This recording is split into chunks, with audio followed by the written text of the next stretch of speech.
Assalamualaikum warahmatullahi wabarakatuh.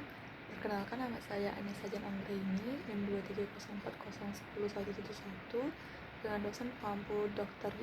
Prima Apriliani Rambe, SE MSc. Lalu di sini saya akan mempresentasikan hasil proposal penelitian saya yang berjudul Pengaruh Inventory Turnover, Sales Growth, dan Ukuran Perusahaan terhadap Kinerja Keuangan pada Perusahaan Manufaktur Subsektor Makanan dan Minuman yang terdaftar di B periode 2022 sampai 2025. Lalu masuk latar belakang masalah.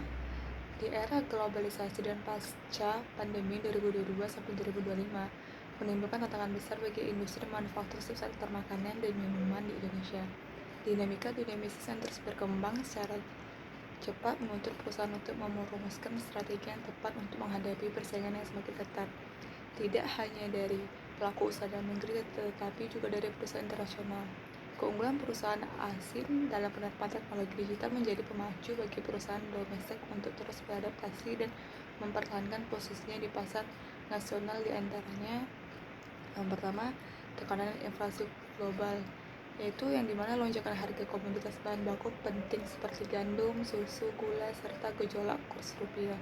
Yang kedua, penurunan produktivitas, yang dimana dimaksud volume persediaan menumpuk di gudang karena fluktuasi permintaan pasar, meningkatnya biaya penyimpanan, dan risiko usang. Ketiga, penurunan kinerja keuangan, yaitu terjadi penurunan kinerja keuangan atau ROA pada beberapa raksasa emiten makanan dan minuman seperti PT Indofood CBP, Sukses Makmur Tbk, dan PT Mayora Indah Tbk. Adapun rumusan masalah, yang pertama, apakah inventory turnover berpengaruh terhadap kinerja keuangan pada perusahaan makanan dan minuman di B periode 2022 sampai 2025?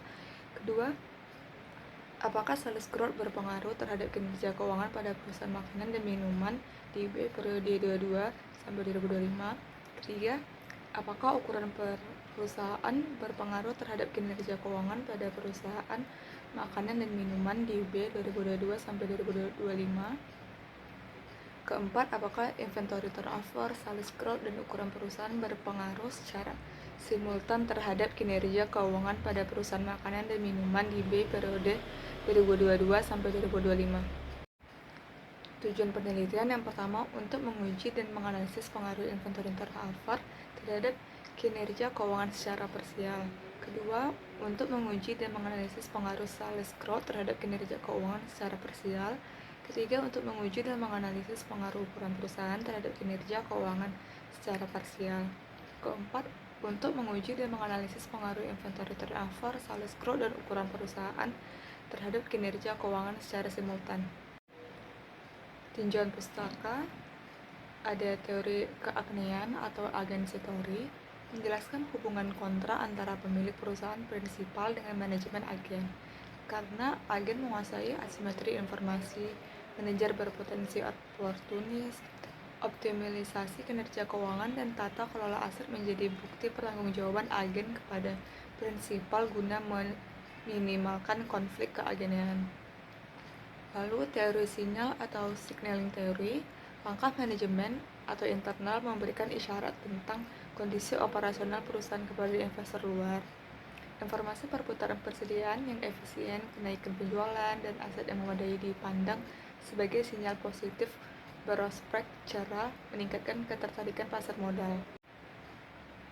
Ada pengertian kinerja keuangan. Kinerja keuangan merupakan suatu gambaran tentang kondisi keuangan suatu perusahaan yang dianalisis dengan alat analisis keuangan sehingga dapat diketahui mengenai baik buruknya keadaan keuangan suatu perusahaan yang mencerminkan hasil kerja dalam periode tertentu. Lalu ada pengertian inventory turnover. Menurut aspek 2011, inventory turnover merupakan rasio yang menunjukkan berapa kali jumlah barang yang diganti dalam satu tahun, di mana semakin kecil nilai rasio tersebut mengindikasikan pengelolaan yang kurang optimal. Lalu ada pengertian sales growth. Sales growth atau pertumbuhan penjualan merupakan suatu indikator yang mencerminkan kemampuan perusahaan dari waktu ke waktu dalam meningkatkan hasil penjualan produk atau jasa yang dihasilkan. Lalu pengertian ukuran perusahaan. Ukuran perusahaan merupakan suatu skala atau karakteristik yang mengklasifikasikan besar kecilnya suatu perusahaan berdasarkan indikator finansial tertentu seperti total aset, total penjualan, maupun nilai pasar. Lalu ada penelitian terdahulu. Di sini saya ambil 3 penelitian terlebih dahulu. Yang pertama, nama peneliti dan tahun Lisa Septia Anggraini dan Yulianti 2025 dengan judul penelitian pengaruh working capital turnover, inventory turnover, dan net profit margin terhadap kinerja keuangan dengan ukuran perusahaan sebagai moderasi pada perusahaan sektor industri. Variabel dependennya kinerja keuangan, variabel independen working capital turnover, inventory turnover, dan net profit margin. Variabel moderasinya ukuran perusahaan. Adapun hasilnya yang didapatin, yang pertama, working capital turnover berpengaruh negatif dan signifikan terhadap kinerja keuangan. Yang kedua, inventory turnover tidak berpengaruh signifikan terhadap kinerja keuangan. Ketiga, net profit margin berpengaruh positif dan signifikan terhadap kinerja keuangan. Keempat, ukuran perusahaan memoderasi pengaruh working capital turnover terhadap kinerja keuangan. Kelima, ukuran perusahaan tidak memoderasi pengaruh inventory turnover terhadap kinerja keuangan. Keenam, ukuran perusahaan memoderasi pengaruh net profit margin terhadap kinerja keuangan. Lalu yang kedua, Ayu Octavia dan Liz Ardini 2023 dengan judul pengaruh corporate risk, sales growth, dan capital intensity terhadap kinerja keuangan pada perusahaan food and beverage yang terhadap di Bursa Efek Indonesia. Variabel dependennya kinerja keuangan, variabel independen corporate risk, sales growth, dan capital intensity. Adapun hasilnya, corporate risk secara parsial berpengaruh positif dan signifikan terhadap kinerja keuangan. Kedua, sales growth secara parsial tidak berpengaruh signifikan terhadap kinerja keuangan. Ketiga, capital intensity secara parsial tidak berpengaruh signifikan terhadap kinerja keuangan. Lalu yang ketiga, pada Yusuf Amianto, Eko Sutrisno, dan Ahmad Ridwan 2022 dengan judul pengaruh ukuran perusahaan, umur perusahaan, kepemilikan institusional, dan kepemilikan manajerial terhadap kinerja keuangan perusahaan. Variabel dependennya kinerja keuangan, variabel independen ukuran perusahaan, umur perusahaan, kepemilikan intensional, dan kepemilikan manajerial. Adapun hasilnya yang didapatin, yang pertama, ukuran perusahaan secara parsial tidak berpengaruh terhadap kinerja keuangan. Yang kedua, umur perusahaan secara parsial tidak berpengaruh terhadap kinerja keuangan. Ketiga, kepemilikan intensional secara parsial berpengaruh positif terhadap kinerja keuangan. Yang keempat, kepemilikan manajerial secara parsial berpengaruh positif terhadap kinerja keuangan. Lalu di sini ada kerangka pemikiran.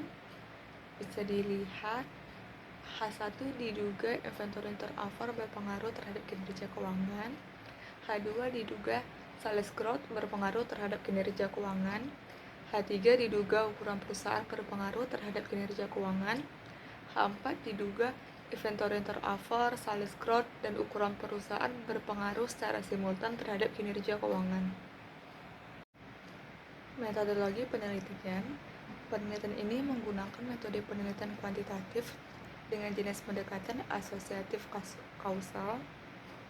Pada penelitian ini, data yang dapat digunakan berupa data sekunder yang meliputi laporan keuangan tahunan yang dipublikasikan secara berturut dari tahun 2022 sampai 2025 oleh perusahaan manufaktur subsektor makanan dan minuman yang terdaftar di Bursa Efek Indonesia. Penelitian ini menggunakan uji hipotesis regresi data panel dengan menghitung uji pemilihan modal dan uji asumsi klasik terlebih dahulu. Terakhir, untuk data penelitian yang diperoleh, peneliti mengolahnya dengan menggunakan aplikasi eViews versi 12. Metode dan penelitian populasi dan sampel. Populasi dalam penelitian ini adalah seluruh perusahaan manufaktur subsektor makanan dan minuman yang terdaftar di BEI selama periode 2022 sampai 2025. Sampelnya, yang pertama ada perusahaan manufaktur subsektor makanan dan minuman yang terdaftar di BEI secara berturut-turut selama periode penelitian 2022 sampai 2025. Kedua, perusahaan yang tidak melakukan delisting atau pindah subsektor selama periode pengamatan 2022 sampai 2025.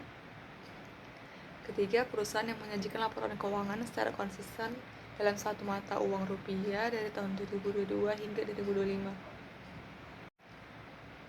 Lalu metode analisis yang pertama, analisis statistik deskriptif, bertujuan untuk mengolah data, mentah, dan menginterpretasikan informasi. Kedua, estimasi model regresi data panel, menguji 3 pendekatan utama pengolahan data panel melalui EVIPS 12. Yang pertama ada common effect model, fixed effect model, lalu random effect model.